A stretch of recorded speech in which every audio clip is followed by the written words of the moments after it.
Le court-métrage La Vente à 1000 temps est un projet pédagogique qui est réalisé par les étudiants en 3e année du département technique de commercialisation sur le métier de vendeur, pour lequel les étudiants trouvaient qu'il y avait certains clichés qu'ils souhaitaient donc chasser pour mettre en valeur ce métier.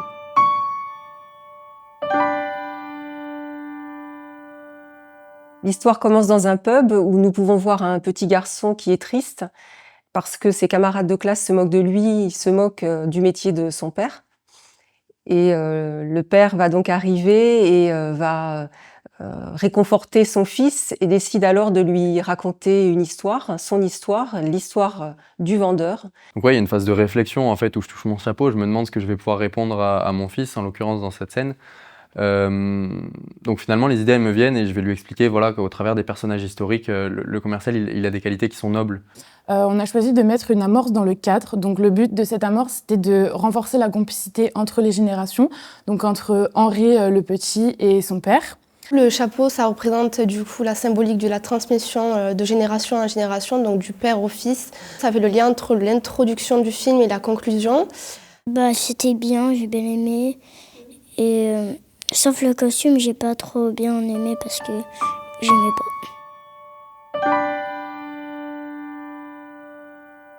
Du coup, nous avons choisi de parler de Jeanne d'Arc, qui est une femme avec beaucoup de détermination. Et on sait que la détermination, donc, dans le monde du commerce, c'est un facteur qui est très important. Quand on m'a proposé de jouer Jeanne d'Arc au début, j'ai dit oui, mais oui carrément tout de suite. Et j'étais hyper emballée parce que c'est une figure féminine forte et hyper importante et que ça correspond au rôle qui m'inspire et que j'ai envie d'incarner parce que je trouve ça hyper important. Pour cette scène, nous avons décidé d'utiliser le Dutch Angle, donc qui est un angle très connu dans le cinéma. Et je m'attendais pas vraiment à faire toutes ces cascades en fait. Elle était amenée à porter donc une armure avec des cottes de mailles, etc. Et en fait, ça faisait qu'à chaque fois qu'elle se faisait bousculer par les chevaliers, etc., elle était amenée à tomber au sol beaucoup plus rapidement. Dans les scènes où il fallait la bousculer pour la faire tomber, c'était assez violent pour elle.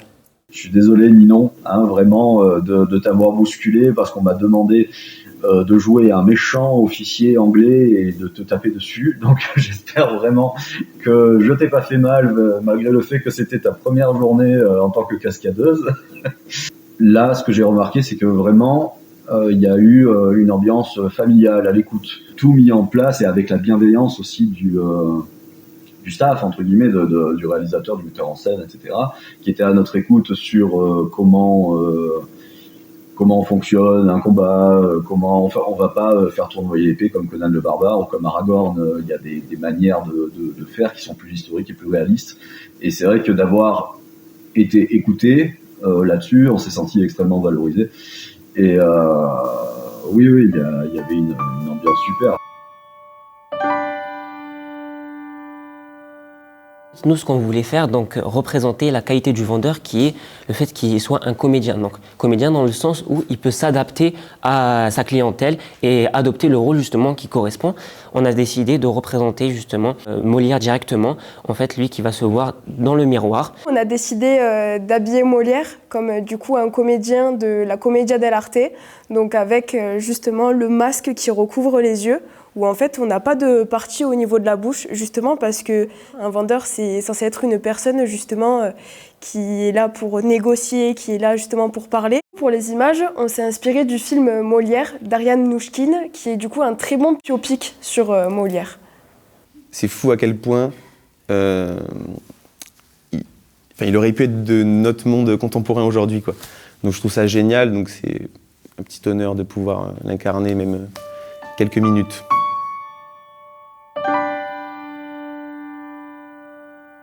Nous, on a choisi Napoléon, du coup, afin d'illustrer la stratégie qu'un commercial y met en place pour récupérer un marché, pour obtenir des parts de marché ou autre. Donc à la base, on devait tourner dans une tente, mais on a vu que c'était pas possible parce que les tentes, elles étaient beaucoup trop grandes. Donc on a utilisé des systandes et des draps que Madame Grenier nous a prêtés, qui étaient un petit peu beige en lin. Ça imitait vraiment bien les anciennes tentes. Et on les a du coup suspendus au système. Donc les draps étaient suspendus pour imiter vraiment l'ouverture de la tente. Et en fait le soldat il passait juste derrière, ça faisait une ombre. Et ensuite, il poussait les rideaux et il rentrait à l'intérieur. Et là, c'était vraiment plus réaliste. Et finalement, c'était une meilleure solution que ce qu'on avait prévu. On a été très très proche du storyboard qu'on avait créé sur la réalisation finale, très proche. Napoléon, par exemple, le personnage, il avait une kicker bleue d'un côté, une kicker orange de l'autre. Donc ça montre vraiment une complexité du personnage. Voilà, quelqu'un qui est en permanence en train de réfléchir, qui est très, très complexe, très réfléchi, très stratège en fait. C'était l'occasion effectivement de mettre en lumière les costumes notamment du Premier Empire, puisque c'est un peu mon domaine de prédilection, et surtout les militaires, puisque là on avait l'empereur et un officier. La première impression que j'ai eue lorsque j'ai mis le costume, c'est qu'il était très représentatif de ce que je m'imaginais, d'un costume de l'époque. Tous les détails étaient bien travaillés pour vraiment recréer cette ambiance. Et c'est ça en fait qui crée l'émotion, de se dire mince, quand même réussi à reproduire tout ça, quoi.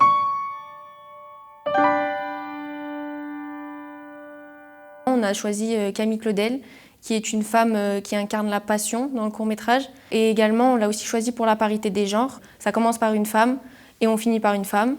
Il y avait une volonté de montrer que l'histoire finalement était riche de personnages pour des raisons politiques, mais également pour des raisons culturelles. Donc mon rôle à moi, ça a été de faire la mise au point. La mise au point elle est très importante car c'est ce qui permet, lorsqu'il y a une grande ouverture, d'avoir une image nette et précise. Ce qui a été difficile, ça a été de gérer la mise au point lors des mouvements de caméra, notamment dans les travelling arrière où il fallait faire attention à tout le décor et gérer bien le temps. On a tout d'abord tourné une première scène pour Camille Claudel, sauf qu'on s'est rendu compte qu'elle prenait trop de temps au niveau du court-métrage. La semaine d'avant le tournage, j'étais malade, j'avais eu la grippe. Du coup, pendant le tournage, j'avais quelques symptômes d'après-grippe. Et en plus, de refaire tout le temps la même scène, une scène qui n'a pas du tout été prise, c'était un peu compliqué.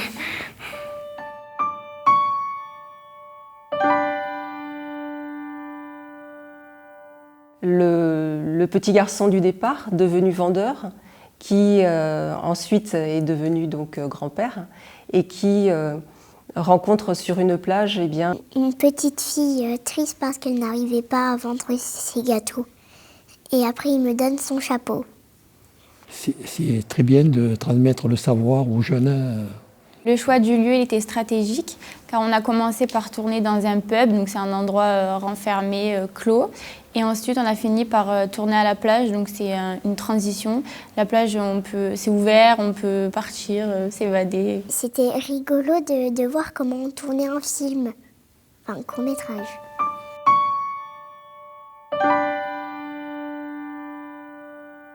Donc le moment clé, c'est la transition de Henry étant enfant à l'âge adulte. Pour cela, on s'est inspiré du film de Spielberg, Indiana Jones 3. Contrairement à Indiana Jones, où c'est justement une transition beaucoup plus... c'est assez sec, nous on a voulu faire ça plus en fondu, ça vient justement renforcer la magie liée autour de ce personnage et de ce chapeau-là. Le dernier cut, il se fait au moment où le grand-père pose le chapeau sur la tête de la petite fille. Donc le moment où l'on coupe intentionnellement avant l'acte, on s'est inspiré du film Prince des Ténèbres de John Carpenter. On a laissé le moment suspendu justement pour créer cette boucle-là qui va faire croire que le grand-père va initier la petite fille aux valeurs de la vente. On est quand même très content et très satisfait du résultat final, car à la transition au montage, c'est ce que l'on recherchait.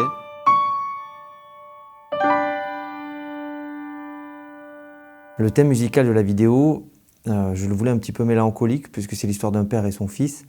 Donc voilà, l'idée c'était de faire une mélodie un petit peu attachante. Donc je me suis parti sur un accord de Ré.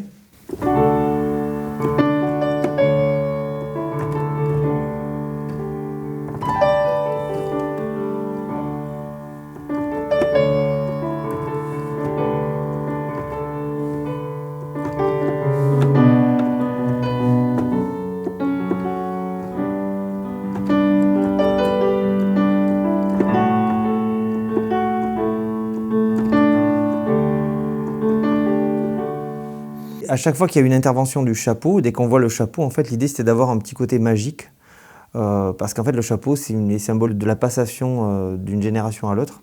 Donc c'est pour ça que j'ai utilisé en fait un Barsheim à chaque fois qui donne un petit côté magique à chaque fois qu'on voit le chapeau. Après, chaque passage a son univers, donc l'idée c'était de garder bien sûr la mélodie de base. Mais par exemple, quand on parle de Jeanne d'Arc, de la bataille du Moyen-Âge, c'était important d'utiliser d'utiliser des percussions. Hein.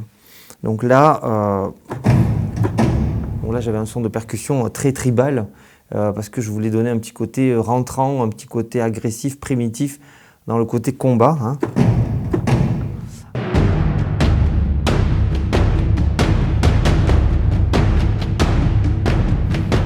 Dans la partie où Jeanne d'Arc se relève, là, il y a énormément de choses qui sont dans la musique. Je voulais une musique vraiment épique, on en avait parlé avec les étudiants. L'idée, c'est que la mélodie principale, elle est jouée par les corps.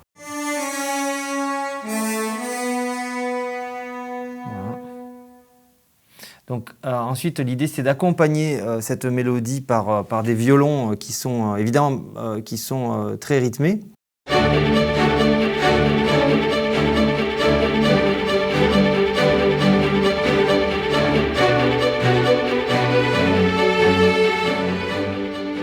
J'ai voulu féminiser un petit peu la musique à ce moment-là, et parce que c'est Jeanne d'Arc, et donc là je suis allé chercher une voix, il me semble bulgare, ce qui est assez étonnant, mais...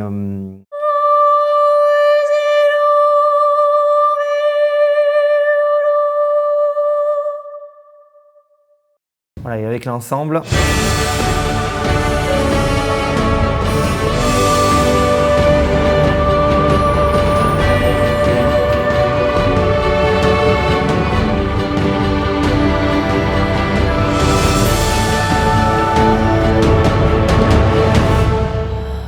Pour le deuxième personnage historique, c'est Molière, donc là j'ai utilisé un clavecin. Voilà. Voilà. Pour la musique napoléonienne, je me suis basé surtout sur des roulements de caisse claire.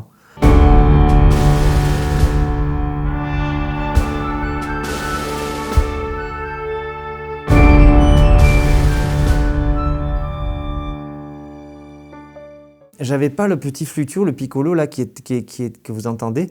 En fait, au départ, j'avais pas ce petit piccolo là, et je sentais qu'il manquait quelque chose vraiment. Donc là, du coup, je me suis souvenu d'un film que j'adore qui s'appelle Barry Lyndon.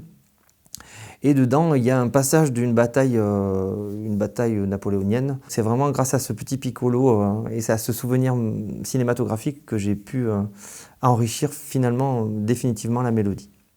Pour la fin de la musique, de ce passage, ce que j'aimais beaucoup, c'était de garder la mélodie principale et d'y rajouter des violons qui restent toujours suspendus. C'était très important, et que la mélodie soit accompagnée de flûte et de English horn pour donner un côté très doux entre le père et son fils, puis ce vieux monsieur, hein, le fils qui est devenu ce vieux monsieur, et une petite fille. Hein. C'était vraiment le passage de génération en génération qui me semblait important, avec des instruments très doux, des bois souvent. À partir de là, je joue beaucoup dans les aigus parce que, voilà, et lentement. Il n'y a plus du tout de tempo là, parce qu'en fait, tout simplement, on est dans l'émotion. Voilà.